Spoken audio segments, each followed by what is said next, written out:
দোহা চুক্তি স্বাক্ষর ছিল নিজ পরাজয়ে আমেরিকার লিখিত দস্তখত। আনাস হক্কানি। আমেরিকায় বসে ভারতে পারমাণবিক হামলার হুমকি দিলেন পাকিস্তানের সেনাপ্রধান।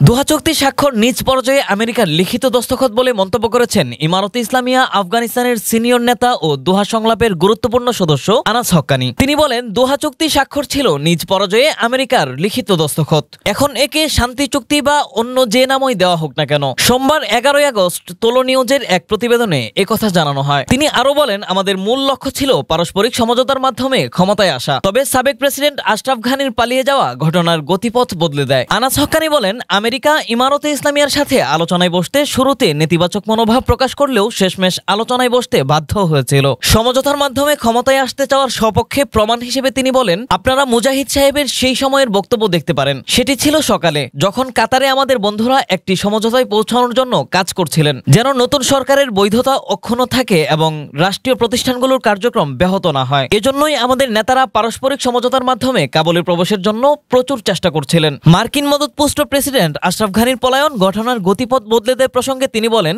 আমেরিকা এর পূর্বে কয়েকবার সমঝোতার জন্য আমাদের সাথে আলোচনায় বসতে প্রস্তুত বলে জানিয়েছিল, কিন্তু প্রতিবারই নীতির পরিবর্তন এনে সরে দাঁড়ায়। দোহা আলোচনার সময় যুদ্ধ 20 বছরের মধ্যে সবচেয়ে তীব্র অবস্থায় ছিল। আমেরিকাও তীব্রতার ফলে তখনই সিদ্ধান্তে পৌঁছেছিল যে আফগানিস্তান থেকে চলে যেতে হবে, যদিও তখন পর্যন্ত তারা প্রকাশ্যে এই সিদ্ধান্তের ঘোষণা দেয়নি। অনিশ্চয়তা সত্ত্বেও আলোচনা বা সংলাপে বসার ব্যাপারে তিনি বলেন, আমাদের নেতারা কোনো কিছুতেই ভরসা পাচ্ছিলেন না। চুক্তি স্বাক্ষর সত্ত্বেও অপরপক্ষ এর থেকে পিছিয়ে যেতে পারে, কারণ এর কোনো নিশ্চয়তা ছিল না। এমনকি মধ্যস্থতাকারী দেশগুলো আমাদের তেমন নিশ্চয়তা দিতে পারেনি। কিন্তু আমরা চেয়েছিলাম তারা যেন সবার চোখের সামনে চুক্তিতে সই করে, যা হবে আদতে নিজেদের পরাজয়ে নিজেদের দস্তখত। আনাস হক্কানি এই চুক্তিকে আফগান ইমারত সরকারের নিকট আমেরিকা কর্তৃক বৈধভাবে ক্ষমতার হস্তান্তর প্রক্রিয়া বলেও বর্ণনা করেছেন। রাজনৈতিক বিশ্লেষক ইদ্রিস মোহাম্মদী জাজি তালেবান ও আমেরিকার মধ্যকার দোহা চুক্তি প্রসঙ্গে বলেন, আমেরিকা যে শর্ত, অঙ্গীকার ও প্রতিশ্রুতি দিয়েছিল তা এখনো রক্ষা করেনি। তারা এখনো বিভিন্ন ধরনের নিষেধাজ্ঞা, তালেবান নেতাদের কালো তালিকাভুক্তি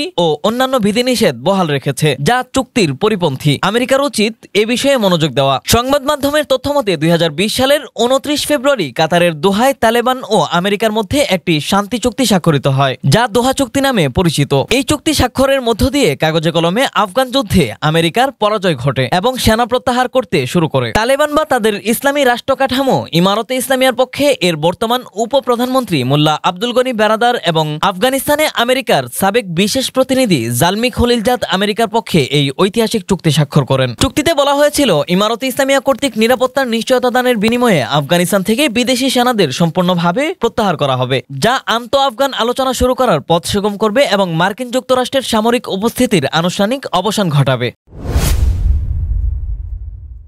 পাকিস্তানের সেনাপ্রধান ফিল্ড মার্শাল আসিম মনির আমেরিকার ফ্লোরিডা থেকে ভারতের বিরুদ্ধে কঠোর সতর্কতা উচ্চারণ করেছেন। তিনি বলেছেন, পাকিস্তান যদি অস্তিত্ব সংকটে পড়ে তবে তারা পারমাণবিক শক্তি ব্যবহার করে অর্ধেক বিশ্বকে সঙ্গে নিয়ে ডুববে। একই সঙ্গে ইন্দাস নদীর উপর ভারত বাঁধ নির্মাণ করলে তা ক্ষেপণাস্ত্র হামলায় ধ্বংস করে দেওয়ার হুমকিও দেন তিনি। গত সপ্তাহে আমেরিকার ফ্লোরিডার টাম্পা শহরের গ্র্যান্ড হায়াত হোটেলে পাকিস্তানি ব্যবসায়ী আদনান আসাদের আয়োজিত এক নৈশ ভোজে এই বক্তব্য দেন আসিম মনির। তিনি সেখানে মার্কিন সেন্ট্রাল কমান্ড বিদায়ী কমান্ডার জেনারেল মাইকেল কুরিলার বিদায় অনুষ্ঠানে যোগ দিতে গিয়েছিলেন। অনুষ্ঠানে মোবাইল ফোন ও ডিজিটাল ডিভাইস বহন নিষিদ্ধ ছিল এবং কোনো লিখিত ভাষ্য প্রচার করা হয়নি। আসিম মনির বলেন, আমরা একটি পারমাণবিক শক্তিধর জাতি। যদি আমরা মনে করি আমরা ধ্বংসের দিকে যাচ্ছি, তাহলে পাকিস্তান সঙ্গে অর্ধেক বিশ্বকে নিয়ে ডুববে। দ্য প্রিন্ট উল্লেখ করেছে, এটি আমেরিকার মাটি থেকে তৃতীয় কোনো দেশের বিরুদ্ধে দেওয়া প্রথম পারমাণবিক হুমকি। পাকিস্তানের সেনাপ্রধান বলেন, সিন্ধু নদের উপর ভারত যদি বাঁধ নির্মাণ করে পাকিস্তান তা ধ্বংস করবে। পেহেলগাম হামলার পর নয়াদিল্লি এই চুক্তি